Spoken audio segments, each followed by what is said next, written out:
Bismillahirrahmanirrahim. Assalamualaikum warahmatullahi wabarakatuh.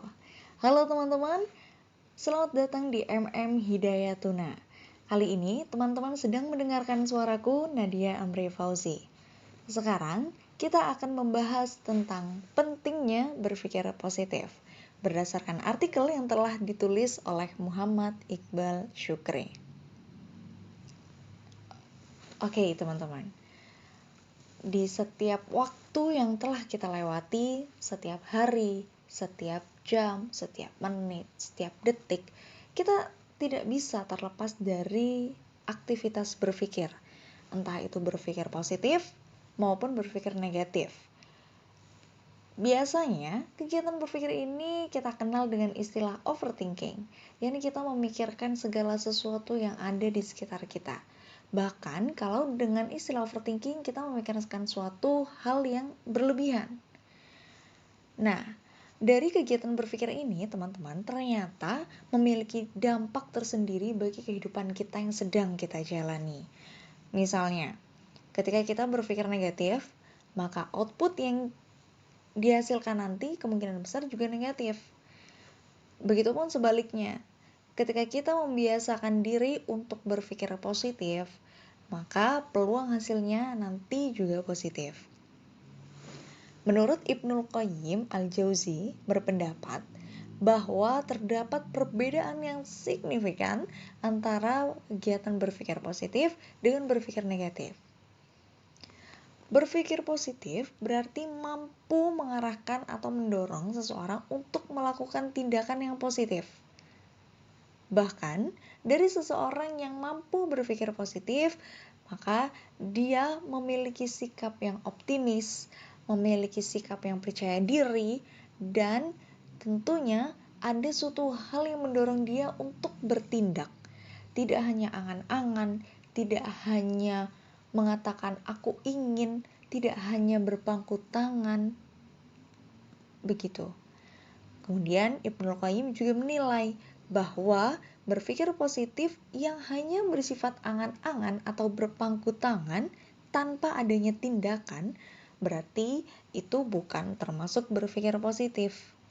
Contohnya, ketika ada seseorang yang memiliki sebidang tanah, kemudian ia berharap agar tanah tersebut bisa menghasilkan sesuatu. Namun ia tidak menanam apapun di atas tanahnya tersebut. Ia hanya berpikir positif bahwa aku yakin aku akan mendapatkan hasil dari tanahku. Kemudian dia hanya berbaik sangka kepada Allah Subhanahu wa taala tanpa adanya usaha yang semestinya. Bagaimana tidak, teman-teman? Ia tidak menanam apapun. Namun ia hanya berharap untuk mendapatkan hasilnya. Artinya, dia tidak melakukan hal yang selaras antara pikiran yang positif dengan tindakannya. Maka dari itu, teman-teman, ketika kita selalu berusaha berpikir positif, maka juga harus diimbangi dengan berpikir realistis. Di dalam Islam, kita mengenal berpikir positif ini dengan istilah husnudzon. Islam sangat menekankan supaya seseorang memiliki sifat husnudzon, khususnya bagi muslim. Sebab husnudzon memang memiliki dampak yang positif bagi kehidupan manusia. Melalui husnudzon atau berpikir positif, kita bisa mengubah sesuatu yang buruk menjadi baik.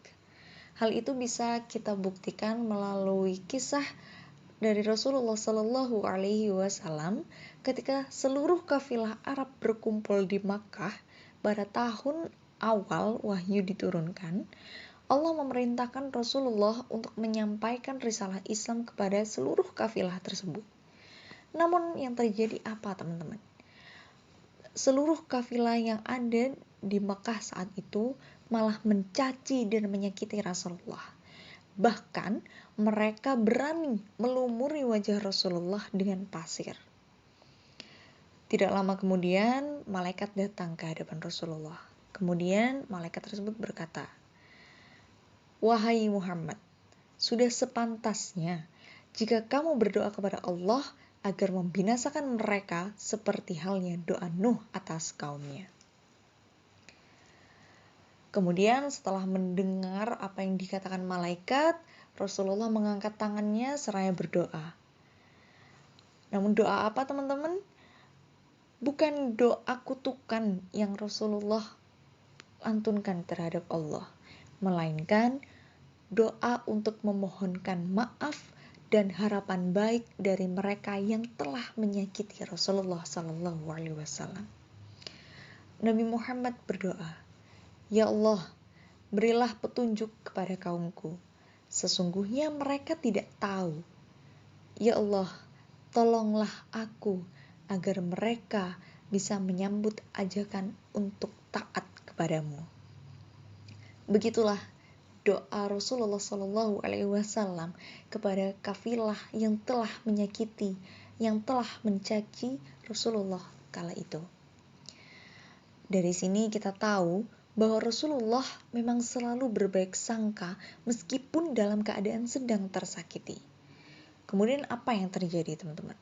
Justru orang-orang yang awalnya menyakiti, mencaci Rasulullah pelan-pelan memeluk Islam. Bahkan juga ada yang rela menjadi sahabat sangat setia kepada Rasulullah SAW. Mengenai husnudzon atau berbaik sangka dalam Islam telah dijelaskan melalui surat Al-Fussilat ayat 34 dalam Al-Quran yang berbunyi, A'udzubillahi minasyaitonirrajim, Bismillahirrahmanirrahim, wala tastawil hasanatu wala sayyi'ah, idfa' billati hiya ahsanu fa idzal ladzi bainaka wa bainahu adawatun ka'annahu waliyyun hamim. Al-ayah sadaqallahul adzim. Yang artinya, dan tidaklah sama kebaikan dengan kejahatan. Tolaklah kejahatan itu dengan cara yang lebih baik, sehingga orang yang ada rasa permusuhan antara kamu dan dia akan seperti teman yang setia. Melalui ayat tersebut teman-teman, kita bisa mengambil hikmahnya bahwa Allah memerintahkan orang beriman untuk selalu bersikap sabar ketika marah, menjadi orang yang pemaaf meskipun disakiti, selalu mengupayakan diri untuk bisa berpikir positif dalam setiap keadaan. Dengan berpikir positif, setidaknya hidup kita bisa menjadi lebih tenang. Mari sama-sama teman-teman kita membiasakan diri untuk berpikir positif, mengurangi pikiran kita dari hal-hal yang negatif, untuk berburuk sangka. Semoga kita selalu diberi ketabahan ketika ada seseorang yang menyakiti hati kita atau ada yang mencelai kita. Baik teman-teman, cukup sekian Nadia menemani teman-teman semuanya. Semoga suara Nadia bisa didengarkan di lain kesempatan melalui Hidayatuna. Terima kasih atas segala perhatiannya teman-teman. Wassalamualaikum warahmatullahi wabarakatuh.